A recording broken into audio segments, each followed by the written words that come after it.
it's nice to have you join us. You're watching News at 5 on Channels Television. I'm Ayotunde Balogun. Vice President Kashim Shettima has arrived in New York in the United States as part of Nigeria's delegation to the United Nations General Assembly, which commences today with the arrival of dignitaries. Representing President Bola Tinubu at the international gathering, the Vice President will deliver Nigeria's national statement, participate in high-level general debates, and attend various side events. He was received by the Minister of Foreign Affairs, Ambassador Yusuf Tugar, and other top government officials. The Vice President also received a briefing from the ministers and other presidential aides who are also in New York for the annual gathering. Speaking afterwards, the Foreign Affairs Minister and the Minister of Industry, Trade and Investment explained some of the objectives of Nigeria's participation.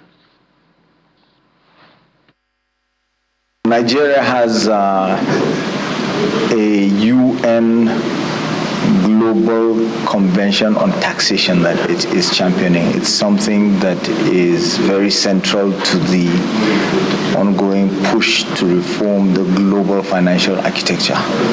And it's something that has put Nigeria in a position of leadership. And you can see that the briefing was with for His Excellency the Vice President, and there were ministers present, senior government officials. And the whole idea of having this briefing is so that we will all be on the same page. So going out, engaging, we have to make sure that we promote this. We also promote Nigeria's push to become a member of the United Nations Security Council, permanent member. And all is to push forward the Renewed Hope agenda, is to push forward the areas that we're focusing on for investment, is to push forward the reforms that the Nigerian economy has experienced in the last 2 years, and to make sure that all the friends of Nigeria in New York for this event are well versed in the position of where we are right now. The trial of suspended Kogi Central Senator Natasha Akpoti tied to allegations of cybercrime has been stalled once again following the preliminary objection raised by her legal team. Senator Akpoti, who is facing a 6-count charge under the Cybercrimes Act, was arraigned on June the 30th and granted bail, with trial scheduled to begin today. At the resumed hearing, the defense counsel, Ehioge Wesley Dahosa, raised a preliminary objection challenging the court's jurisdiction and alleging an abuse of prosecutorial powers by the Attorney General of the Federation. He also claimed that the defense had not been served with statements from prosecution witnesses, further complicating trial proceedings. Although the prosecution, led by David Kaswe, insisted the objection should not delay the trial, Justice Umar ruled that the court must first hear and determine the objection before proceeding. The case has now been adjourned till October the 20th for hearing of the preliminary motion.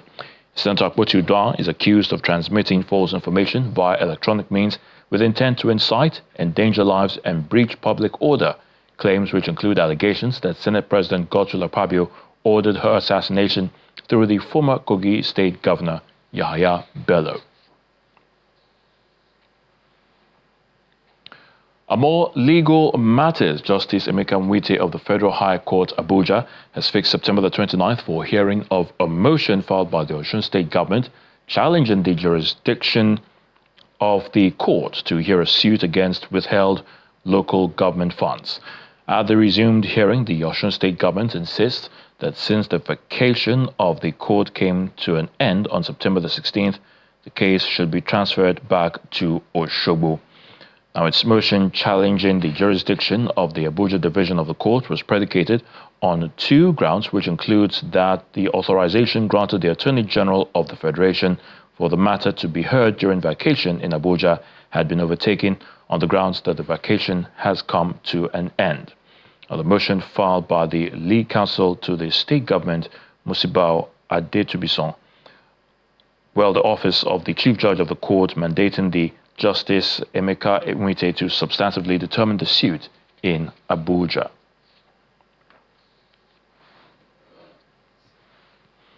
The Inspector General of Police, Mr. Kayode Egbetokun, is asking senior police officers and the leadership of the force to ensure that the force grows into an institution that is agile in planning, bold in execution, and united in vision. Speaking in Abuja at an executive capacity building workshop for top leadership of the Nigeria Police, Mr. Akpoti says the success of the force will not be measured by the brilliance of one commander or the courage of a few units. He explains that it's by the strength of officers and men whose collective capacity to anticipate threats, to respond as one body and to deliver security that Nigerians can see and feel every day.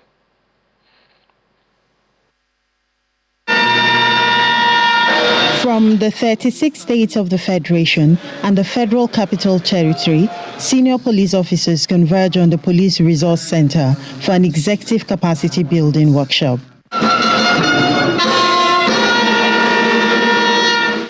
The foundation for the workshop is laid by the President of the Society for Peace Studies and Practice.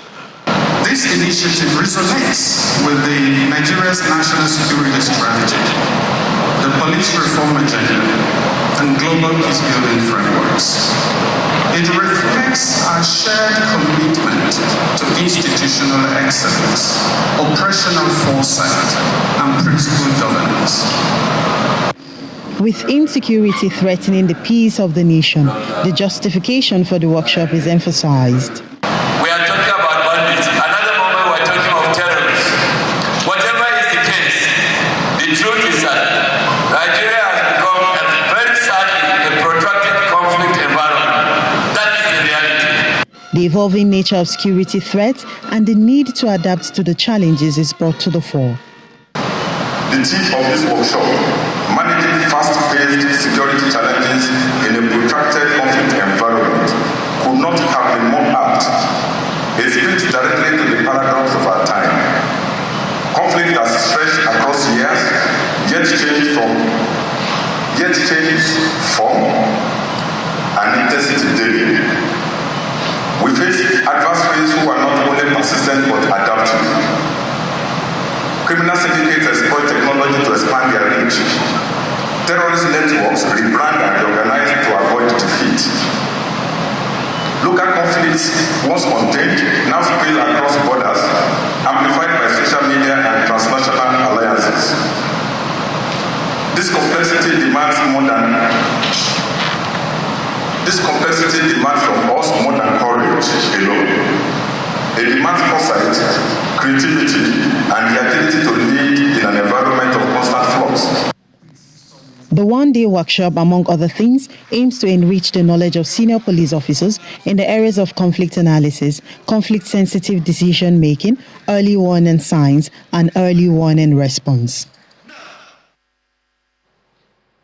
The Northern Elders Forum has condemned the continued state of insecurity in the north, highlighting how it has negatively impacted economic development in that region. Addressing journalists in Abuja about what the forum is doing to revive economic development in the region, the forum calls for the collaboration of state governors in the region and well-meaning sons and daughters from the north to end insecurity and restore some economic vibrancy. The group also expressed confidence in ongoing military efforts to end insecurity in the region and urged the government to combine kinetic with the carrot and stick approach in order to deal with the situation. In the 60s, 70s, and 80s, Northern Nigeria played a central role in powering this country's economy. Agriculture, industry, and trade flourished. Our granite pyramids reached the skies. Our cotton, hides, livestock, and solid minerals supported industries.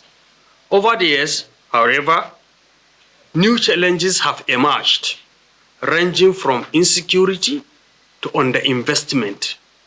The non-kinetic approach of President Sheikh Usman Yar'Adua was able to bring to an end reasonably the problems in the then Niger Delta, which was a very serious matter, much worse than the current insecurity in northern Nigeria. And on the issue of insecurity, as you mentioned, in northern Nigeria, the federal government is on it, and that by the grace of God, in the next 1 year, in fact less than a year, it will be a matter of history. How can the youth of northern Nigeria inherit uncertainty when their land holds enough to build a future of hope.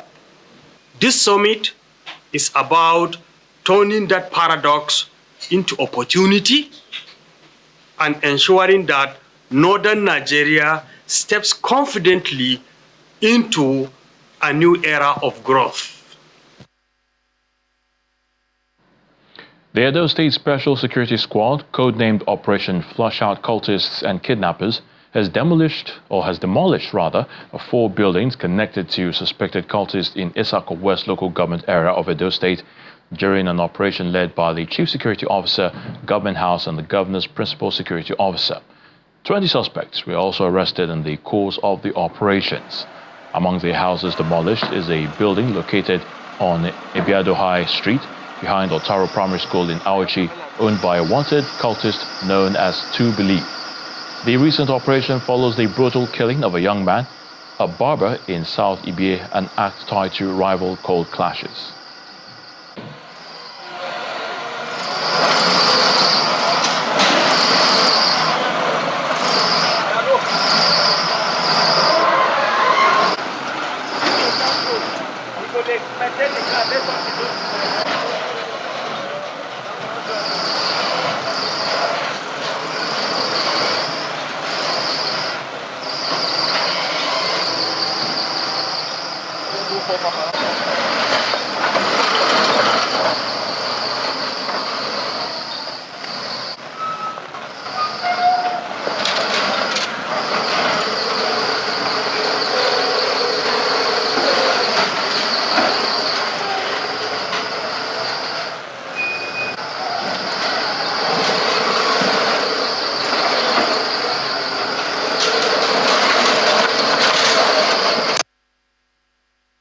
The governor gave extensively 166 days for all court-related activities and all individuals in court group to renounce.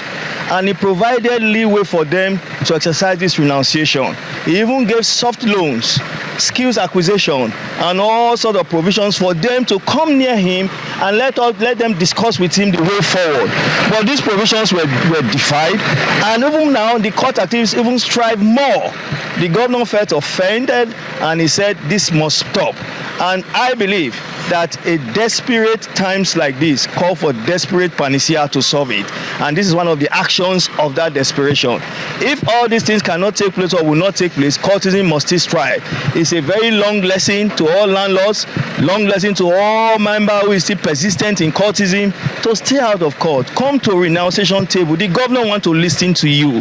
It's paining the governor that this thing is going down, but he have to do what he have to do for peace to reign. Also using this to advise parents, hotel owners, to please be careful of the type of people they let into their premise. Because if you don't give them the enabling environment, this type of thing will not happen. The governor is serious about this, and he has warned us. It's a marching order. So we are not joking about this. When we say we are going to do it, we'll definitely do it. When we come back after the break, victims of flooding in Iwo on Osun State are calling on both the federal and state governments to help come to their aid. Join us again.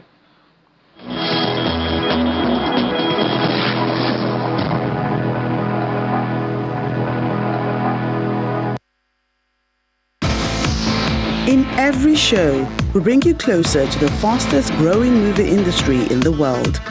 From the making to the premiere. Get up close and personal with the stars and industry captains, plus reviews and much more.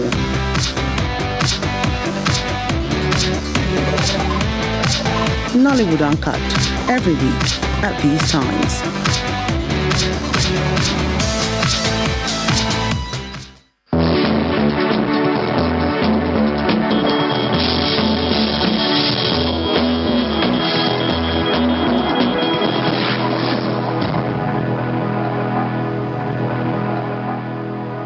Welcome back. Victims of the recent flood disaster in Iwo of Osun State are calling on both the state and the federal governments for urgent assistance. They say the flooding has destroyed property worth millions of naira and left their survival at serious risk. Friday, September 12, 2025, turned into a dreadful day for residents of Iwo, an ancient town in Osun State. A heavy downpour lasting several hours caused severe flooding, leaving destruction in its trail. According to victims, more than 50 houses and shops were affected. Some of the worst hit areas include Kunta Community Ejigbo Road, Mogaji Okeola area, Odoori Ejigbo Road, Okeye area, and Yafoye Community. At Kunta, a resident, Musa Adekunle, says many people have been forced to relocate. We are appealing to the state government that whatever they help they can do for us, they should just help us. This that happened now is just like 2 rains. So what if it's rain to the end of this month, the next month? We don't even know what will be our fate. In Okeola area, another victim, Fasasi Magaji, explains that though no lives were lost, the damage is overwhelming. We thank God that there's no casualty with this one, because everybody, we are checking them, don't go, stay there. So there's no casualty more than that defense and other things which need to be repaired. Other residents, including Jalil Shuaibu, Alabi Olawale, and Habib Sodiq, appealed to government to dredge and properly channel the waterways to prevent future disasters. With what we are begging government to do for us is that we want them to give us large bridge that can contain the water coming from Olukwana, from Osogbo here, from Okiodo here. All that the bridge will be acquire the water. As the rains continue, the people of Iwo, especially those in devastated communities, say they have done all they can. Now they hope the government will take urgent action to end the menace of flooding in their town.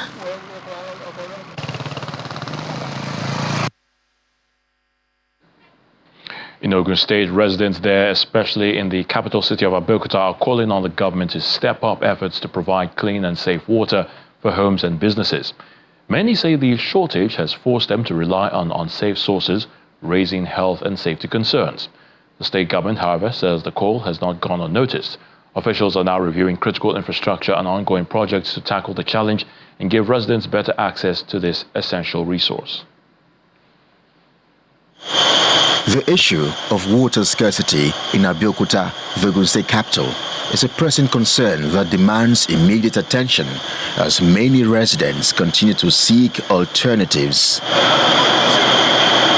Despite several initiatives by past administrations, the growing population and poor water infrastructure remains major challenges. I believe the government can do more. They can do more in ensuring that there is water. Water is available for all the residents of the state, though the government can find a way around it and ensure that water is available for people to use. The government insists it is aware of the problem. That's why Chairman of the Ogun State Water Corporation, Johnson Olufatoki, led board members on a facts-finding visit to sections of the Arakonga water scheme and booster stations across the city. The aim is to gather information that will guide efforts to revive the 162 million litre per day facility and other service stations. The funding is humongous. The funding is enormous. And there's no state in Nigeria, even the Lagos state that have the chunk of the IGL, can't do it alone. That's why the state government is looking outside, to partner with individuals, corporations, and organizations. He adds that while the state government is working on a comprehensive solution, residents must also play their part responsibly. People of this state are clamoring for supply of water. They appreciate good water. They realize, they know the difference between water that is purified and this water that is not purified. But of course, they have to make do with what they see. As water remains vital to life, many argue that more investments in critical infrastructure is necessary to safeguard the health and well-being of the people.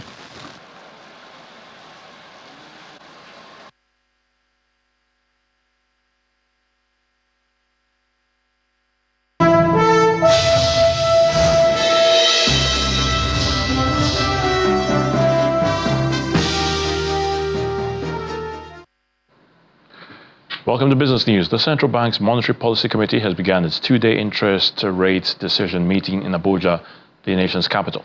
The 302nd gathering of the nation's highest monetary decision body also coincides with the marking of the CBN Governor Olayemi Cardoso and Deputy Governor's second year in office at the Apex Bank. Since assuming office on September the 22nd of 2023, the Monetary Policy Committee, chaired by Mr. Cardoso, has pursued an aggressive monetary tightening stance to combat persistent and high inflation. Under his leadership, the monetary policy rate, MPR, has been raised from 18.75% when he took office 2 years ago to its current level of 27.50%. At its last meeting in July, the CBN MPC held the monetary policy rate at 27.50%, indicating a pause in the tightening cycle despite the declining rate of inflation in the country. Now, the National Pension Commission has issued new guidelines banning significant cross-shareholder in multiple licensed pension fund operators. A statement from the PENCOM clarifies that no person shall hold or continue to hold or otherwise enter into any arrangement or agreement that will result in holding or continuing to hold a significant cross-shareholding. Now, the directive, which was issued by the pension industry regulator on Friday last week and became effective immediately, aims to promote transparency and good governance while protecting pension assets. PENCOM also imposed sanctions on defaulting PFOs, stating that any agreement or arrangement resulting in a significant cross-shareholding shall be void and ineffectual. The federal government has announced the revocation of 1,263 mineral licenses across the country. In a statement issued by the Minister of Solid Minerals Development, Dr. Dele-Alake, the revoked titles comprise 584 exploration licenses, 65 mining leases, 144 quarry licenses, and 470 small-scale mining leases. Mr. Alake explained that the revocation was approved following recommendations from the MCO after the affected companies failed to comply with the mandatory payment of their annual service fees. He mentioned that those licenses will now be deleted from the Electronic Mining Cadastral System portal of the Nigerian Mining Cadastral Office. Mr. Laki clarified that the measure is part of the ministry's ongoing efforts to sanitize the solid minerals sector and enforce compliance with extant laws. To some company news, leading telecom and mobile money services provider Airtel Africa says it has made arrangements with UK financial services company Barclays Capital Securities Limited to facilitate its ongoing share buyback program. In a statement posted on the Nigerian Exchange's website, the telco giant says there is no change to the total size of the share buyback program, which was previously announced. On May the 14th, Airtel Africa announced the commencement of the second tranche of its share buyback program for a maximum amount of up to $55 million, which was expected to end on or before November the 19th of this year. The company explains that the sole purpose of the buyback program is to reduce its capital. The share buyback program is now expected to end on or before March the 31st, 2026. Till date, Airtel Africa has returned $34.7 million to shareholders through the purchase of 14.2 million shares as part of the second tranche of the share buyback.